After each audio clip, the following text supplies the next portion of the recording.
Thank you for joining us for the first lecture of the College of Architecture and Design Spring 2019 lecture series. Right? Yay! My name is Deirdre Hennebury, and I'm on the faculty in the college. But it's really as the chair of the exhibitions committee that I'm especially excited to present our speaker this evening, Riitta Ikonen. She's from Finland, though she currently lives and works in Rockaway Beach, New York. So we've lured her from the East Coast. She graduated from London's Royal College of Art in 2008 with an MA in Communication Art. Her work, as you will see, encompasses a very wide range of artistic expressions, including wearable sculptures, performance, photography, and it's featured in curated shows and group exhibitions in Helsinki's Museum of Contemporary Art, the Tate Britain in London, NADA, Miami, the London 2012 Olympic Park, among many, many others. In 2014, Riitta was nominated for Ars Venica, which is Finland's biggest art prize. And she actively exhibits, lectures, and performs internationally. The College of Architecture and Design is delighted to be a part of bringing Riitta's work to our Midtown Gallery. And we have the opening there tomorrow of Eyes as Big as Plates. And this is its first showing in Detroit, so it's an inauguration of sorts. And for the next few months, we'll have that show on display. And the opening event is tomorrow night, 5 to 7 p.m. at the DCDT Woodward Gallery. So please join us for some refreshments and an opportunity to speak with Riitta. Eyes as Big as Plates is an ongoing collaborative project between Riitta and her Norwegian artist colleague, Carolina Hjorth. Starting out as a play on characters from Nordic folklore, Eyes as Big as Plates has evolved over time. Is it 6 or 7 years now? Since 2011. Okay, so 8 years. Yeah. Into a continual search for modern humans belonging to nature. In addition to Riitta's many and varied artistic ventures, she tells me that she is a winter swimmer, a mobile sauna instigator, and an amateur mycologist. And yes, that's fungi. So she's certainly a multifaceted talent with many interests. Please join me in welcoming Riitta Ikonen. Very nice. So I don't need that mic, can you hear me okay? Yes. Okay, excellent. You will be dealing with this accent tonight. Okay, so thank you very much for that lovely introduction, and thank you for having me here. It's very exciting. Thank you, Aaron. I met Aaron in Bemis Center. We were doing a residency there back in the 2013, 14, 15. Yes, good with numbers. So, yes, I'll tell a little bit about me, where I come from, what I do, and what's on show at the DCDT Gallery, and then where that whole thing came about and where it's going next in 2 weeks' time. Ooh. So we'll start at the very root of everything. This is me dressed as a car seat, well, actually the seat belt. And it was when I was graduating from my BA in illustration. And the whole idea of the project was to celebrate the invention of nylon. So I thought I will become human nylon to the rescue, because nylon is used in many things that are used to protect us, like seat belts and like toothbrushes and so. So this idea of sewing, like I could sew, my mom taught me to sew, and then to make images was something like, maybe I can without words get a message across through combining these skills. And I didn't really quite know it at the time, but it sort of started this avalanche of works. So very often, this is when I was doing my MA. And we had to illustrate a book. Well, we got the opportunity to illustrate a book. This is by Miranda July, No One Belongs Here More Than You. So I started reading this text and just dissecting the sentences. And this one was from a sentence that is something like, from ankles down we were in perfect harmony, but from ankles up we were lost. And this is from the same book, and it's titled My Unexpressed Anger at Nothing in Particular. This was very often my feeling when I was living in London.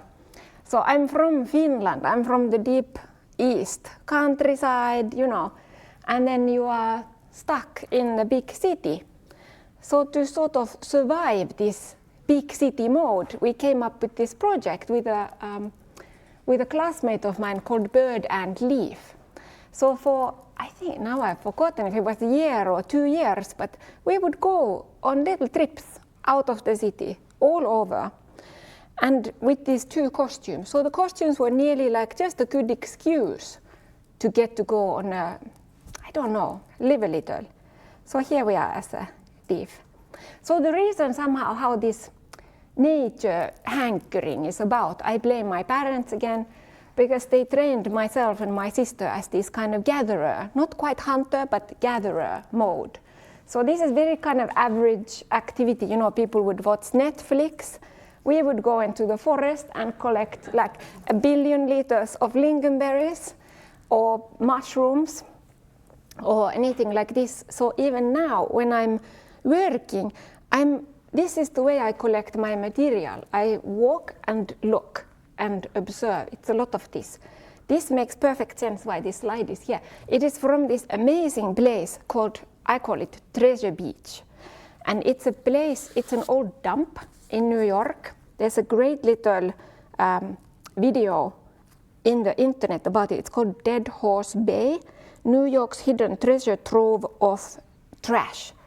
It's my favorite place in the whole of New York.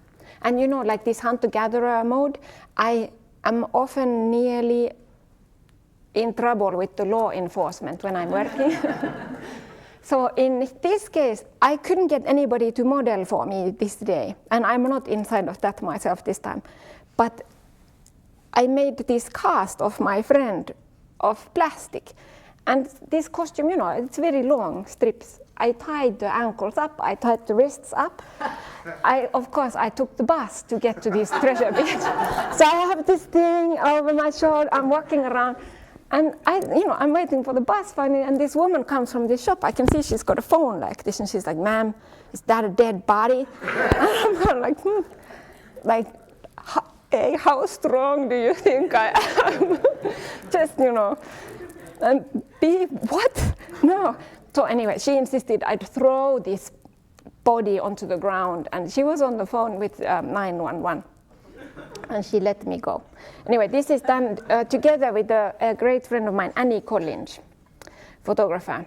And then this I thought you might find a little bit funny or fun. It's created for the London Festival of Architecture, and then the task was to depict London as a hat. So here is London as a bustling anthill. More on, I keep going back into this hunter-gatherer mode. Exhibition in New York in a great gallery called the Chimney Gallery. Really great gallery in Brooklyn, run by these 2 great ladies. Anyway, we are doing this show there. We know it's going to be opening in January. And we're thinking, okay, it's going to be like lit up really dark. We're going to hang the images back to back in this space. And I'm thinking like, okay, you know what happens in January in New York when you're walking on the street? What is there? Maybe the same thing happens here. Christmas trees everywhere. I'm like, oh my God, how many Christmas trees can I fit into a Honda Fit? 15. So I drive around all over Brooklyn and everywhere, stuffing a car, like stop the car, first you smell it, and then you check, you know, dogs. And then you do this crumbling test, is it nicely crumbly? Anyway, I brought hundreds into this space, chopped them all up. Because I thought you can just have a Christmas tree go like top, and then all the needles fall off. It doesn't work like that. I think they've GM'd them so that they never fall off. But anyway, this was the best smelling exhibition ever. And it was very, very nice all around. But you'd go in there and it would smell like a forest even before you'd get near. And you'd step on it, you'd be walking, you'd get the soundtrack. It was spectacular. Anyway, this is like the jackpot in my life. This is a trash day in New York. And very often the basis of my sculptures or what I work with comes from exactly something like this. This is often the second stage. I'm in Paris just trying to get from A to B, and there happens to be an excellent box of trash on the street. So that is where I work then until literally the rubbish car came and wanted the box.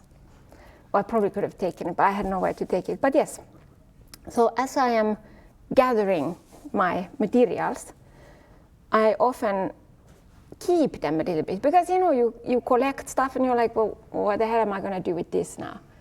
So you make postcards. So in 2003, I'm like a marathon runner when it comes to these projects. In 2003, my then BA tutor set up a project called Location, Vocation, Vacation. And this was for her new students who were coming in the autumn. But then during the summer, we had to send her one postcard per week. And, just what are we looking at? What are we doing? What are we into? This is the woman who set it up. So I started sending her cards that summer, and I kept sending them. Then I went on an exchange in Japan and kept sending them. I still sending them, and I'm still sending them. And in the beginning, it was sort of a test. What can you get through in the postal system? But then you sort of realize that like anything goes. Like really, I've sent like a piece of stick, or what is going on? I've sent shrimp. I've sent a piece of horseshoe crab. I mean, anything, ping pong, bats, anything as long as it's this size. This is from a little exhibition. Oops. But, okay, I will get to that in a minute. But there's this thing when you're doing your stuff, you're doing your work, and you have sometimes an idea, and I kind of want to do this, and then you start getting no's. Like, no, you can't go there, no, you can't do that, and no, you can't build it that big, or no, you can't make it pink. It's sort of like, I was getting some of these no's. And I have a little post office in the same block, and I thought it would be it's really drab. So I went in one day and I was like, how about, could I please put something, like could I put a little place up on your wall where I could bring a little mail art every now and then, just to kind of brighten this place up. And he was like, ma'am, like this is a federal institution, I'd have to arrest you even if you put a postcard down there. I was like, okay, so, and then I look around, I was like, but you do rent P.O. boxes. I was like, yes, I have one of those, please. So now I probably have the world's smallest gallery. I'm running a gallery at my local post office. It's in a P.O. box 930552. The key is in the telephone pole outside, so anybody during the post office opening hours can go, open the P.O. box, look inside, what is there? I keep around 3 cards. I change the exhibition every Friday, or someone changes it for me if I'm traveling. And then I post it. So this is the cards are on view before they get sent to Margaret. So Margaret actually has even retired by now, but they still somehow keep them. And then here we enter the world of Karo Dinejord, like Deirdre mentioned, and myself and our collaboration. This is the most recent one we did. This was for the car-free Oslo. And we were commissioned to create portraits of people who live on Dronningens gate, on the Queen's Street. And they were exhibited on these forms, like standing forms on the street for a long time. So again, one of these projects where you sort of turn up and you get a chance to go to the film museum and go like, hey, who works here? Hi, what do you do? What are you, do you have anything fun in your office? Can we come and see your basement? Do you have something there? So this is what we often get to do. It was difficult. Tony from upstairs was asking earlier, like, oh, what do you do? Like, what is your title? I was so lost. Finally, we decided to, we should do a Gallup, what I should call myself, but I think we decided to put multimedia artist in the end. But I don't know, like a public menace, I feel sometimes. So here on the same series of portraits, this is obviously the Locksmith on the same street. It was quite fun. Often I work with natural materials that I find, but this, we got to go and raid the locksmith's office. These blue keys are the keys to open the boxes of electric car charging stations. And some of the big loops, he wouldn't tell us what they were, because we could just go and say, oh, can we have 7 of those and this and 100 of these? But we picked some up and he was like, can't tell you. But I know he also takes care of the royal palace in Oslo. So I'm thinking there's some keys of those. Of course, we also got to portray a gentleman from Mamma Pizza, whose favorite thing in the world was pasta. So some of my work is also a performance. This was originally commissioned. So imagine you get a commission. Someone, you know, when you graduate, this was kind of soon after graduating, like, okay, hi Riitta. So we have this dinner. At the end of the dinner, we'd like people to get up from their seats before dessert and chit-chat with each other and make contact. And you don't have a projector, you don't have any gear, there's nothing. There's like a not very tall stage. Like, can you come up with something? Like we have, I don't know, 50 euros. Like, okay, no problem. And then, so the plan was to create these cards, and the cards had images of my works, like this photograph, but we'd cut me out.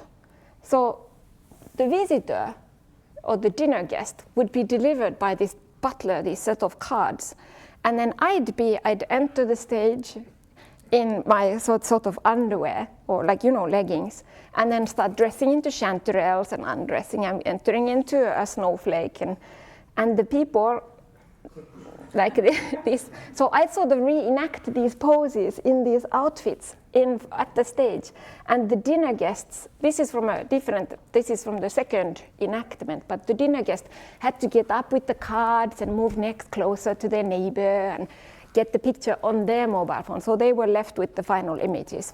This is, you can't quite tell, but I'm hanging over this table as a Baltic herring from another image that they're trying to catch. When the actual shoot for the Baltic herring was happening, we had the Finnish Coast Guard come and do an alcohol check on our skipper. And then I was very happy to hear that you guys also have a rock in your yard, like a very fancy rock. I got to celebrate the rock, where I got to celebrate whatever I wanted. Another one of these fun phone calls. There were this nice curator called Jim Brevet, and an artist who's based in Helsinki was doing a project with the Helsinki Art Museum / independent.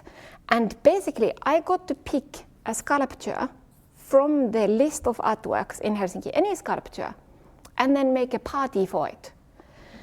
And I was shocked to see that this boulder was one of the sculptures. It's a geological deposit that came from Russia during the last ice age. And then I started thinking, like, okay, this is a special kind of granite called, we call it deep, this is not a long story. It's called rapakivi.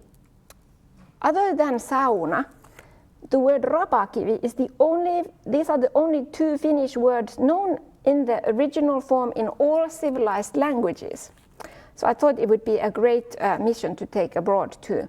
But, so this was formed 1,500 million years ago. But this boulder here came into Helsinki 10,000 years ago. So 10,000 years, it's been just sitting there, you know, minding its own business. Very nice. So I thought, okay, well, did it come voluntarily with the ice age? Did it come involuntarily? How did it start its journey?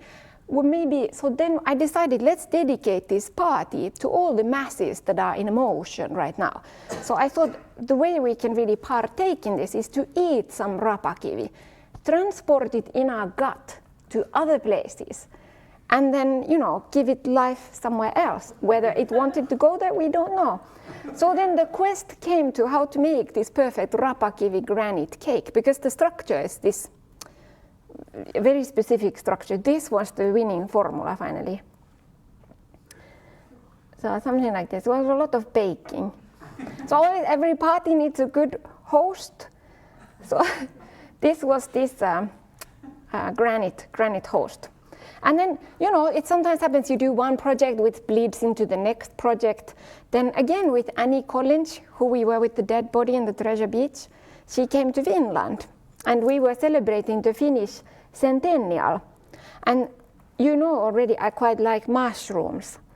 And here we are with the New York Mycological Society and now sadly deceased Gary Linkoff, total legend, who wrote the Audubon Guide of the North American mushrooms. But anyway, I thought, okay, fungi, they are potentially immortal. I liked this idea that we'd celebrate the Finnish 100-year centennial, and then we'd have these potentially immortal mushrooms. And emerging from this primordial soup was sort of the celebration there. And then, now we get to the juice. Here is Caroline, you can actually see her face, and myself in 2011 in the southwest of Norway. We had gone there because there was a residency there, just a little residency, teeny bit of money, and you got a space to be. And basically, I was living in London at the time. And I got to work, I worked a lot with museum education departments. You get to work with children, you get to work with teenagers, you got to work with adults. I was like, well, where the hell are all the older people? Like what? So I thought, okay, well, if nobody is, again, one of these no situations, like, well, fine, I write my own project. So then I wrote this project and got Caroline hooked in it too. And our mission was to start going around this small town called Sandnes, talking to the local older people about the importance of local folk tales and whether these folk tales still held some value. Here's Agnes. We are fitting her to be the North Wind. She is also the oldest woman in Norway who has jumped a parachuting jump. And I'm quite sure she was 91 the first time she did it. I want to say maybe she was 93 when she did it again. So she is 150 centimeters tall, so very little. Her only fear on this whole shoot, she didn't want any help or anything. Her only fear was that she'd be blown out to the sea. But aside from that, and she's so fierce. So the idea started like we would collaborate. So Carolina is really the mastermind in all things cameras. We work with medium format. It's we've gone through some cameras, but it's a Mamiya RX, something studio camera, very heavy. So it's like a workout, and we take these cameras to where they probably should never go. And so medium format film, and then the work. It's really, we are like a two-headed troll when we're operating. We sort of think together. In the beginning, we used to sketch and have these plans like, oh, okay, so we've met this person, we had this talk with them. I'm kind of imagining there's a character here on the top left and the landscape rolls like this and da-da. But these days, we don't really have to do that anymore. It's like you meet someone, it's like, and that's it, then it's all systems go. But aside from that, then I often, I forgot. I often turn up in the shoot with the wire, and then, yes, this is very specific. This is the best wire ever. Okay, it's maybe like 2K gauges too stiff, but to be on this spool, it's so critical.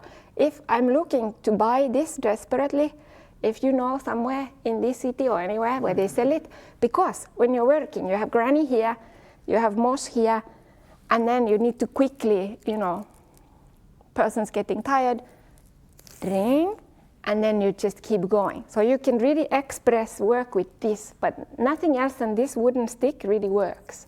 I'm serious. I need to find some in the next week. Anyway, so I often turn up with oodles of this, and lampshades, broken fences, all the kind of things you've seen already. Umbrellas are excellent. Any windstorm, I'm there picking them up. This headdress on the right is done with an umbrella, for example. And then when we're actually on the shoot, it's we are running around, setting up, and I am often in the images behind the scenes, partly making sure everything is okay with our collaborator, and then partly just to adjust because things tend to blow away in the wind or get rained down. Or so I have, yes, so the series, I always forget to tell this. The series is called Eyes as Big as Plates because in the beginning, when we went around talking with people, this is still in 2011, we were really quickly poo-pooed by everybody saying like, wow, this is nonsense, like these are like children's tales, what are you on about, you know, like this is, what are you on about? And they were saying, this is the region where we've come up with some of Norway's best inventions. We, quote, we don't have time to turn rocks and wonder what's under. So I started thinking like, okay, fine, very fair enough, but what happened to imagination or curiosity here then? Like if you can, is that it? So the thing we figured out that was really connecting everybody we were working with was curiosity. And in one of these folk tales, there are two versions. There's a dog who lives underneath the bridge with eyes the size of tin plates, or a troll. So two versions. But it sort of came from this way of looking at the world. Anyway, here is Paul. In the very beginning, of course, now we can go around with postcard or something saying like, hey, we are this Finnish-Norwegian artist duo. We are doing something like this. Would you like to come into the bushes with us? And then, you know, people have a little bit more to go on with than, for example, Paul here. We just wandered into the harbor. We didn't even know what we were doing. And he didn't want to have anything to do with us at first, but we kept going back. And then eventually he kind of, like he was like, oh, okay, now, you know, you're okay. And we're like, well, what was wrong with us to start with? It's like, oh, I thought you were Jehovah's Witnesses. Like, okay, but Carolina has a very small nose piercing. Apparently that softened him. That kind of was the clue that we meant business. So he is here portraying another Norwegian folk character called Draugen. And moving on, sorry, we are still in Norway. Here is Bengt. He is an incredible Swedish ex-submarine captain, astronavigator, human wonder, who came to us the day after his major surgery onto this bog. We all got lost. We were there with the television crew, wandering on this bog forever. And yes, but absolutely formidable. He's portraying another folktale character of Luktemannen, Will of the Wisp. Basically, you know, you go into bogs or marshes, if you see little lights, back in the day they'd explain it's this menacing character and it'll lead you astray if you kind of follow these lights. Basically, the boring explanation now is that they are marsh gases that can ignite sometimes, and that would probably be where you drown if you'd go that way. I like this version better. So how we operate, how we have operated since 2011 is we go wherever the opportunity sort of takes us. Here we were invited to Finland by the Museum of Contemporary Art. There was an exhibition. Sorry, I keep touching the microphone. I shouldn't do that. This is my uncle Jaska standing in a lake in Finland in midsummer. And my mom is rowing the boat, and I'm throwing a bucket of hot water from the sauna over him because it was nearly freezing. Here's tropical Finland. There's a very bad tourist advert to go. He's standing on a kitchen stool which is planted on the bottom of this lake, and he's leaning onto an oar. And I don't know how the picture quality is there, but he is not wearing so much. Here is, again, Midsummers Opportunity. This is a lovely neighbor, one of my grandma's friends. We just went to say hello. Do we have this at the show? No. Well, maybe you can see on his little finger here, there's a little mosquito. You can only see one, but let me promise you there were billions more. But always when we're working, so we don't call these people models, but we call them collaborators, because it really all comes as a triangle, how we make them. So we meet somebody like him, just hello, and then who are you? What do you do? Where do you live? What have you done? What do you, tell us things. Is there some place that is especially important to you in your surroundings? Or how do you make sense of where you live or what matters to you here? And then really in Finland, again, we were met with this extremely rational approach to nature and surroundings. So we started more going to, like you said, like people's relationship to nature and their surroundings. So on a similar vein, we got to go to Japan, work with Becky and some azaleas. We got to work with bamboo. I had exactly 15 minutes. We got to go to New York. We had 2 residencies, one with LMCC, Lower Manhattan Cultural Council, and one with a great organization, not to say that LMCC isn't, but this is extra great, recess.org. Super, super people. And so we're in New York, and we're thinking, okay, where are we going to find people with a strong nature connection? Naturally, at the New York Indoor Gardening Society. And the gentleman with the beret and the glasses, he came to look at, literally, we just turned up and we're like, hello, can we just bust into your meeting for a second and show some images and see if one of your members might be interested in taking part? And they said, sure. Anyway, so the gentleman with the beret, we saw him immediately. We were like, mm-hmm. But we didn't say anything. So we let this notebook out, and then so the people could leave us their details. And he didn't leave his details. We had to leave before the meeting was over. So we wrote a little note, dear sir, we love your style. Please call us. And then we left our number. So he calls us. Amazing Bob. And he agreed to work with us on the condition that we wouldn't mess with his style, that he had spent X amount of years to perfect. So we promised to do just that, and we just added a little bit of pine needles to his usual style. Incredible man. We're still best pals. If you go to MoMA, it's very, very likely you will bump into him. He uses MoMA as his like a personal senior center. Bob. And here is Edda. Edda is in Iceland. And then I can show you a little video. Good luck me, now we're trying to do this. Maybe, or maybe not. Do I have to press that? Not there. Don't press it. Okay. This is very technical. Oh, no, I did the wrong thing again. This is entertainment break. Yeah. Break the flow of things.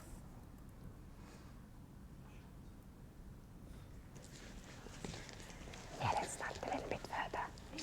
So we are not movie makers at all, but this is just a little glimpse into what happens. I imagine that I go back, far back, and I'm just one in the nature. I'm just alone in the nature, and I don't feel any time. It's timeless. It's a little bit mystical, I think. Yeah, it's mystical. I think how it's easy. You just drive just outside of the city, and you step out of the car, and you put on some, crazy outfit, and then you're not. It's a serious thing. Because this is not a picture where I'm supposed to laugh or smile. And when I'm serious, I see the things here like I've never seen them before. I see them in a new light, and then I start thinking of all kinds of things. And yeah, it's not like, for me now it's not 2013, it may be far back, because I feel like a woman as they were dressed, they were not dressed like this.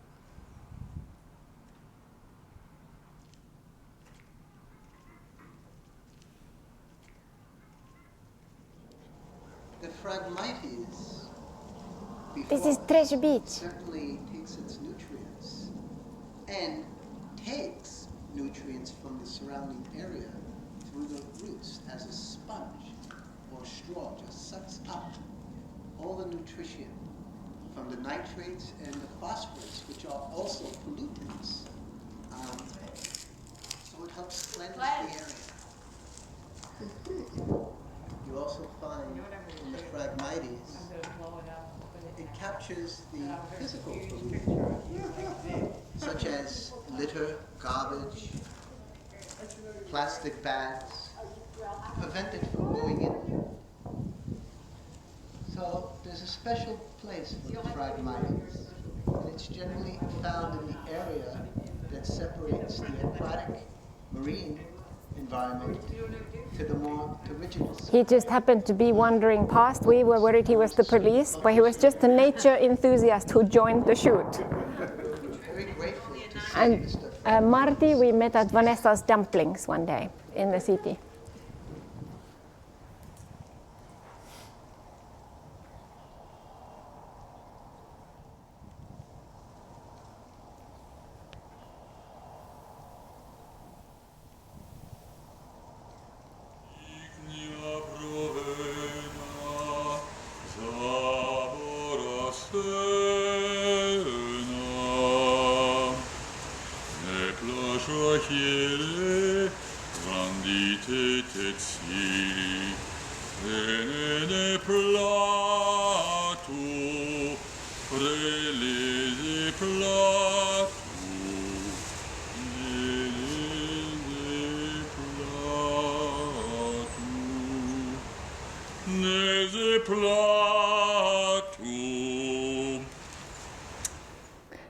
We met in Paris at the Air France choir practice. Help, ask, quit. Ah. What view? Okay, thank you. Okay, help where? All the way down. Up. Thank you. I think we could go to the opera. Okay, whoops. Yes. So we follow the flow as it happens. Then there are some places we desperately want to go. One of these was Greenland. We pestered everybody we could think of or get the email address or phone number for 1 year until we finally made it. I remember calling and somebody would finally pick up one day and be like, oh, you are the Riitta Ikonen. I saw your email. I'll reply next week. Nothing. But we made it finally. And we took part in the great festival called Nuuk Nordic. Here is Jakob, who told us after this shoot that, the only thing he was afraid of on this planet was ice. And yeah, just a regular ordinary day, nothing beyond that. Here is Sikem. He is dressed in this Arctic cotton grass that we very luckily harvested before the snow fell. If you haven't been to Greenland, I know it's horrific for the emissions and everything, but I cannot recommend strongly enough that we should all somehow go. I think in the summer you could even take a boat somehow. I know that that's much greener, but go to Greenland, just do it for yourself. Here we got to amazingly go to South Korea, work with these palms, they call giant horse chestnuts. And naturally, it's always best if you can have a human as you're making the sculptures, but this one was obviously a little bit tough. And this was for a lady called Gina. Gina had seen one of our works in an exhibition in Seoul and said she wanted to take part in this project because she wanted to be where this person, Halvar, was both mentally and physically. She was afraid of being photographed and she was afraid of water. And taking part in this whole project was part of her mission to forgive her stiff identity.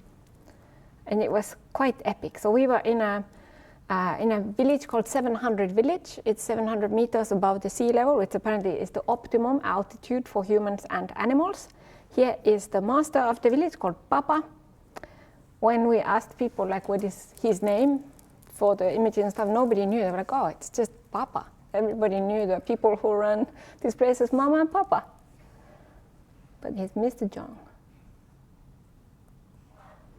And then we got the incredible opportunity to actually go back. So we went to produce a piece of public art for the Pyeongchang Olympics. So we went to a small village out there called Chahang and quickly infiltrated the local senior center and got to have dumplings and tons of other things with amazing people. And every day we'd go to a shoot, we'd come back to the senior center and see like, okay, so you didn't want to come yesterday, but how do you feel about it today? And then, yeah, it was really, we heard the most staggeringly incredible stories, and we had a film crew with us and great translators and same crew as what we had in the first time. And we produced these quite amazing public art works that went part with a sound installation and a light installation in Seoul, in this kind of like a high line in New York, like a big walkway, several miles long in the center of Seoul. And they were transmitting live weather data from Pyeongchang. And there was a telepathic walk as well. So we were kind of like the visual element. And the printing of these was, I thought, very interesting. It's printed like a regular print would be on the side that's facing you, the viewer, but they printed the back side as well in reverse and a little bit blurred. Apparently, because it's so windy there, you had to make it a little bit, the fabric had to be porous so the wind could, many technical things here, but I thought it was interesting they printed both sides. Last summer was a very special moment. We got to photograph Carolina's grandparents. So here is her grandpa. It was sadly too late for any of my grandparents. But here is Morfar, he was very excited, and Carolina's father out in Trollheimen in Norway. And then we are so nearly there. Are you okay still? A little bit more. We had this idea for the longest time that we wanted to make a book. But you know, you have one of these ideas and you get a lot of no's and no's and no's. But then we decided, well, fine, people somehow want this book, so we did a Kickstarter. And the Kickstarter was, have you done Kickstarters? Yes, it's so much work, right? Please nod with me, no? Yes, right? Anyway, we did this Kickstarter, we got all our money, it was a raging success. We won the prize for the best crowdfunding campaign in something, and yes, it went very good. And then we thought, okay, to honor each and every individual we have worked with, we want to make each and every book unique. So we decided that, okay, this is going to be early spring. We're going to hand glue a piece of vegetation onto each and every cover. We were doing 2,000 books, so 4,000 covers. And then it's March, it's Norway. The only thing around is this ivy, like wavy, bendy, impossible waxy ivy leaves. And we start gluing them in the south of Norway. We had 10 days. We glued for 10 days and we cried. It was so awful. People would occasionally come and try to help us. They'd kind of glue one leaf and I was like, this sucks, like bye, I'm not helping you. Because I thought you'd just kind of like, da-ba-dee-ba-da, a bit of glue, oh, there's the leaf, whew, next. But it was like, you had these glue sticks, I know it's like death, but like you were like this. Literally every leaf, and you're kind of trying to, and you had to cut the little stem out because it couldn't pop up at all. Anyway, so we celebrate so hard. We finished this thing, we're like, oh my God, we're ill, there's flu, there's everything. We finished these, I can't even count, what is that, 8,000, no, more. Yeah, 8,000 leaves glued onto these things. And then, hurrah, we're somehow really happy. We go to Iceland, we have an exhibition opening, we're doing a talk. We're waiting for a call from the publisher in Norway saying like, ta-da, I'm holding the first book, yay! And we get this shaky voice on the line and the phone call starts, hey girls, which is always a bad start. It's like, no. But it's like, okay, so we have a small problem. So what we know, the content of the book is bigger than the cover. So the bookbinders ordered the cover cardboard that's too small. So would you girls mind doing this again? We're like, okay, let us get back to you. So yeah, we couldn't afford to buy enough beer and we had to do this opening and everything in Iceland. So we went and bought a whole shopping cart full of candy, ate it all. Anyway, called them back and said, fine, we'll see you in a month or something. So we called my mother and all the grannies in the town, and everybody came to help. There was a megaton of us by this point. I think it was like June. We had soft, glorious, flat maple leaves. We had all kinds of little thin, wonderful leaves that you could just do the tick-tick-tick-tick. So it was much easier. So 16,000 leaves later, ta-da! We did the book and we got nominated by the Paris Photo Aperture Foundation as the best first photo book in the world. So we didn't win it, we lost to Monsanto, but I think out of all the things to lose to, that was very, very good. But yes, so we did the book, Jesus Christ. I can, these days, I can even open it and I can look inside, but it's been a very long journey. But this material is normally used only inside, underneath the cover cloth to kind of, to reinforce the spine. But I think, as far as we know, it was the first time that anybody was stupid enough to try to use it for the whole cover, because that was another issue. Anyway, so the book is divided into two parts. A lot of it is the actual portrait, so we call them the plates. So you have the images, there's some essays, and then the middle part is the process, which we find to be just as important as the final images. So you can read all the disasters behind the scenes and other things, like the time when we were shooting for 2 weeks in Iceland and our camera was broken, but we didn't know it. That was really shocking. Look at that film strip there. Yeah. And then that was one of those moments where we were devastated. We'd got the films. We were sitting in this park in Oslo, just kind of like, what are we going to do? And this golden retriever dog runs to us over the hill, like, and we're like, okay, it's all going to be okay. Nobody can, like, it's the amount of times we are working, it's okay. We are working and we kind of look at each other and we're like, I have the best job in the world. So I think, yeah, that's my payment. Whether there's anything on the negative or not, it's just a shame for other people because we can't share the amazement that this adventure club that we have is. So here's the book facts. And then I promise this is the very end. This exhibition is on right now in Norway. We did it as a commission for a hospital that they just finished building in the very northern tip of Norway, right at the borders of Finland and Russia. And it was very exciting because we got to be there from the moment they started groundbreaking. So we were there when they were blasting the bedrock and starting. So we did a democratic portrait of this region, or the people who make this region, and the transformation from the old to the new. So this is the head of the physiotherapy department. He is part of the art committee. Here we have Esther, she's a librarian in there. So this also became a book, and they are public artworks on the walls of the hospital. He's well, not anymore, but he was a husky musher, and he worked at the local iron ore mine. But now he's studying literature. He's like the real Renaissance man. And we got to take part in a Reindeer Roundup. Oh, this was another no moment. We had no money at all. We had like 7 hours until the flight was leaving. And we wanted, this was the end of the project, 3-year project. And we were leaving Lapland, like the north of Norway, and we went to meet these Sami people. 2 women waiting at the doorstep like this. What can I go? Yeah, this is not going to go down too well. And so we all sit down, 3 hours, we have tea, coffee, we talk about everything, and it's very clear there's not going to be any photo taking, anything.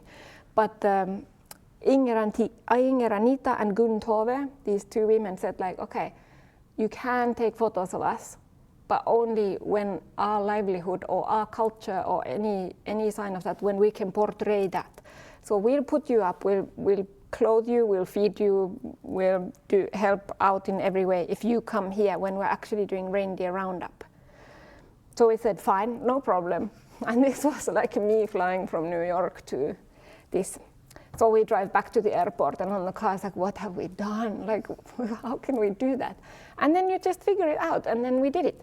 And it was quite outrageously one of the most moving experiences of my life. She is the head of the International Reindeer Council, amongst many other things. She trains the people who train people to do Sami handcrafts. And yeah, whoops. Anyway, I'll tell you, you can handle this. At the end of the day shoot, she's obviously helped us out a lot. And we said, okay, thank you. Is there anything we can do for you? And I was nearly guessing, like, something's coming. It's like, well, I do have all these reindeer heads by the side of the barn that I need to skin. Can you help? Like, of course, I just need to sharpen my knife. Like, okay. Apparently, it was very good. I did 2. Like, 1 face makes 1 shoe. So it's kind of perfect friction with the hairs going both ways and so. But very delicate work. And then here comes the sauna. There was a moment when a group of 15 Estonian architecture students came to New York. They reached out to Chimney Gallery girls and said, hey, can we sleep in your gallery? And they were like, oh, what is this? Da, da, da, da. And so they thought, oh, Riitta would get along with these people, let's send them to her. So somehow they thought what I thought, and I thought it would be a great idea if these 15 architecture students would build a floating mobile sauna into the Rockaways, right by JFK and the Atlantic Ocean. This is not it, but so yeah, they came, and incredibly, there is now a hexagonal see-through floating sauna, totally built out of materials that were there. It cost $0 so far, and it's amazing. They took the first sauna, and we packed them into the car, and I drove them to the airport, and that was the schedule. But so fearless, super cool. So again, yes mentality there. And then this is just, every Friday I swim in the ocean, and it's in the Instagram. It's very un-business Instagram. And then this is the end. You have had amazing patience. That went really long. Thank you very much. Yes.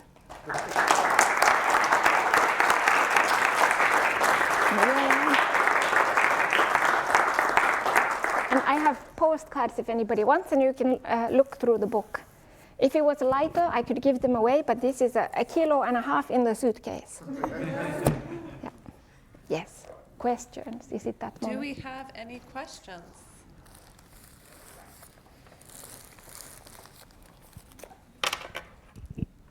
Thanks. I just was wondering, what are the attitudes about older people in Finland like? What are the attitudes? And maybe just you can talk about around the places that you went and you took these photos, like, you know, because in the United States, we're not very respectful of older people. But like in Japan, for example, my understanding is that they're revered, so. Excellent question. Sorry, I forgot to totally go in here at all. I think spot on, exactly right. I think us as Western society, we are unnecessarily confused when it comes to this kind of usefulness of older people and how we view older people. I think there's nothing different to older people here than there are in there, but maybe often our idea of what can come out of there is lost. But what we really have found that there's no difference from one country to the next in people. Like, it's just people. Like, that's the nice thing as well about the images. Like the image is taken in New York, but it, you know, it doesn't look like it. But then what is it? Then we always get to this like, well, what is French? What is American? What is this? Like, and then we get to arbitrary borders anyway. What is distance? And is it anything? Is it something that we just cherish? And distance, whether it's geographical or time, as age, I feel it's all. To me, I wish if we can promote anything, it would be fluidity in all these concepts of time and space. Like, yeah. But yes, working with older people, just starting with this project with seniors in the southwest of Norway, as collaborators, the most fierce, direct, easiest people, as a big generalization to work with. Like, if I'm working with you, you might get really bored, but you probably wouldn't tell me. If I was working with somebody who was 95, when they get bored, they just leave. It's great. It makes everything so much easier, I feel like. This is like, life is short. Let's get on with it, you know? Or just say, like, just straightforward, easiness. Sorry to put you on the spot there. Okay.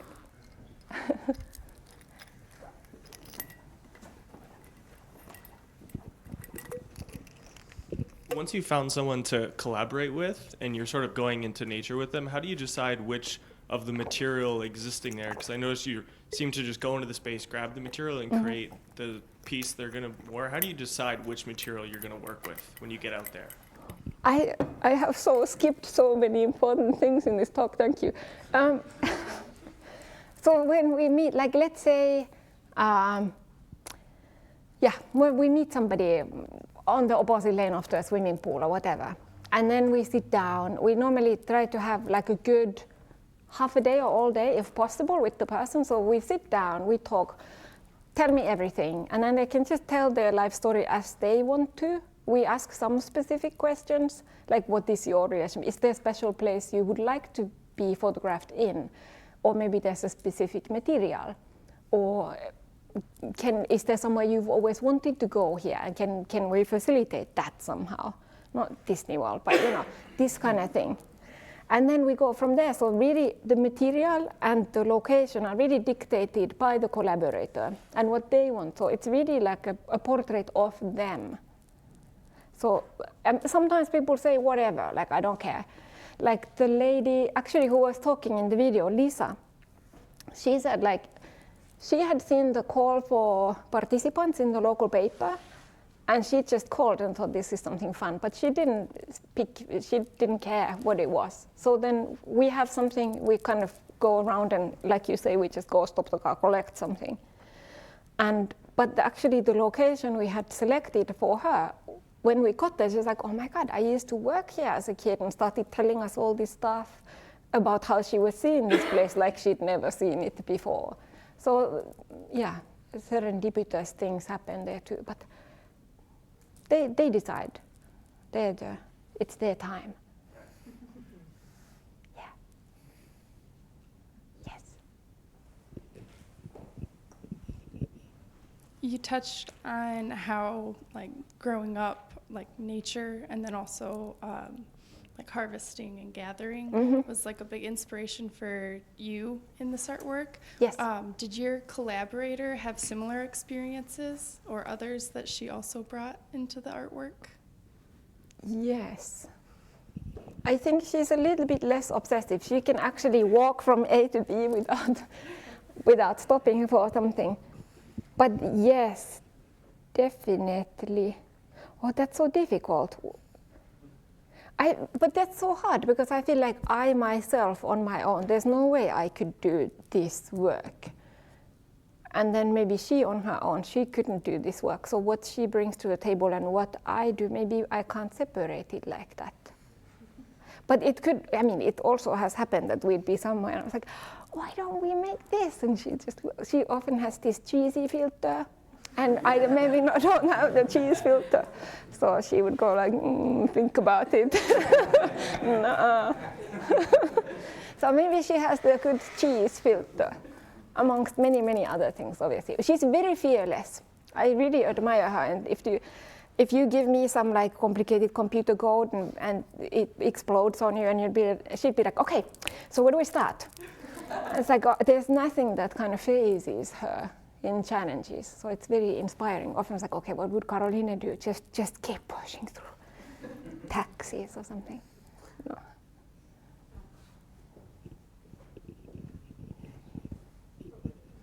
Have you ever thought about working with children instead of the elderly for this series? For this, not for this, but funny, you should ask. Well, let me tell you a story. No. When we did the Kickstarter, one of the rewards was invite us to shoot your granny. And it was, I thought, really expensive. And someone bought it. And then they reached out and said like, hey, actually, I don't want you to come and photograph my grandparents, but I have 5 children. Could you come and photograph them? So incredibly, we go to Switzerland and stay in this silk-covered hotel, spread all our ferns and moss and everything all over this luxury spa, and start working on these costumes for all these children.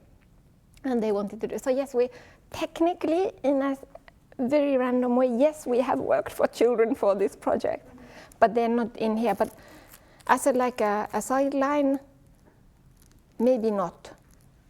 Also, Carolina has just made a child of her own, so she might be, I don't know, maybe it's gonna appear, or maybe it's really not gonna appear now.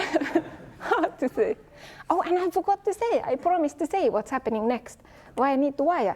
We're going in 2 weeks to Tasmania for 5 weeks to make new works, scan them while we're there, touch the files up, print them, install the show, and be there for the opening and do all these community participation days all over the island and islands. So yeah, that's coming next. Yeah, I'm very excited.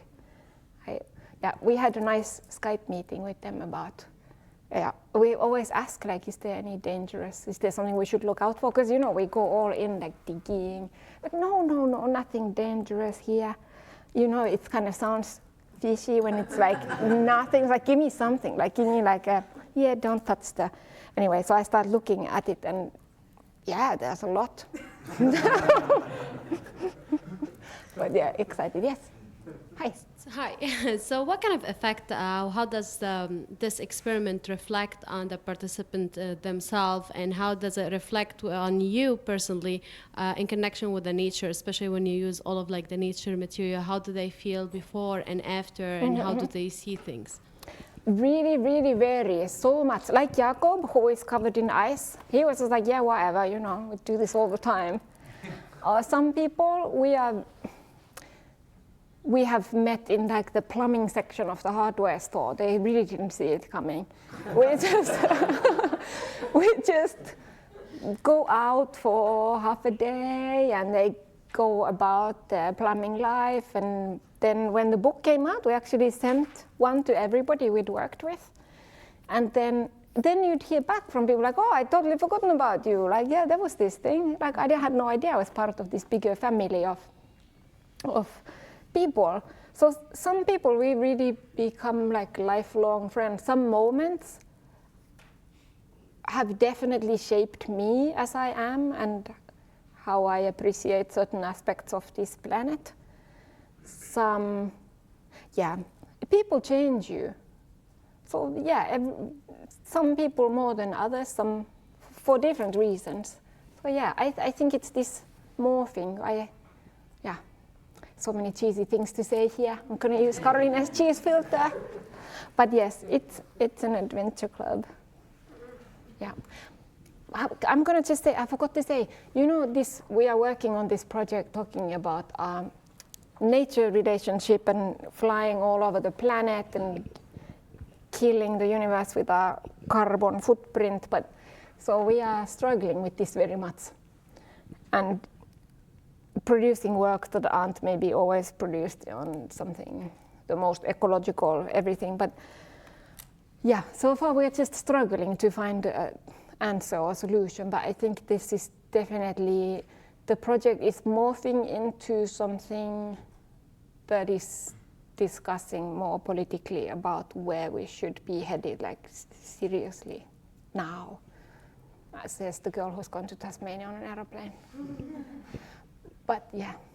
Now I'm going to ask a question that's totally unrelated. Go now. Is it bubblegum? But I think there's one of the things that I love, and maybe it's how you show it, but there's a sense of freedom in the work or a kind of openness. And I think about our students sometimes, or even the work that we do, like always so busy, always running between this thing and that thing, and so many classes and so many assignments. And there's a really incredible creativity that it feels like comes through your openness or your willingness, right? You spend a day with someone talking to them, and you don't know what the outcome will be, and then, but it comes together, right? So that maybe there's I guess I'm asking, you know, for the students that are in the room, how to find creativity, how to find the space or the time about creativity, or good. I wrote this down. I lost it, but I think I can remember. Basically, that's the answer. No. When I was because there was supposed to be this chit-chat before with the associate dean. So I was thinking of this. I didn't get to all of these answers, but one of them was like, did you ever get any advice when you were in school?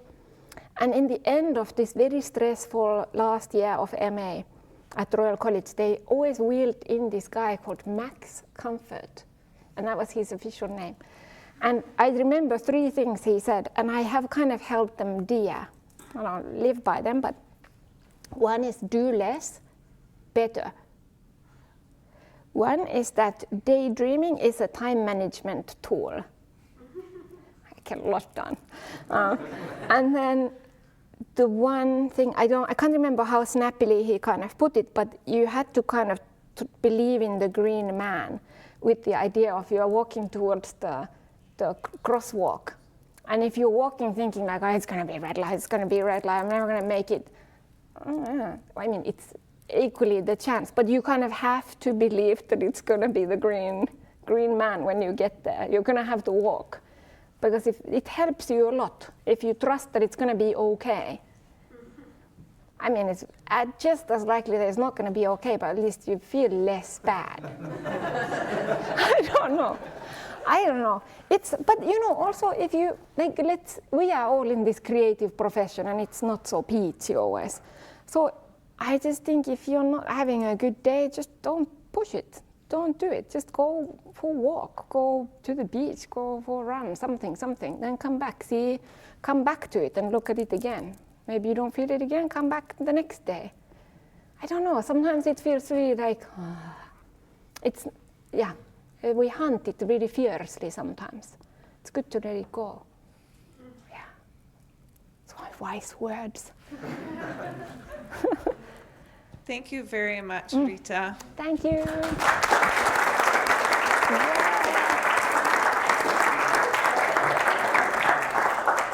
I nearly forgot. Great job. Thank you. Here, I'll turn you up.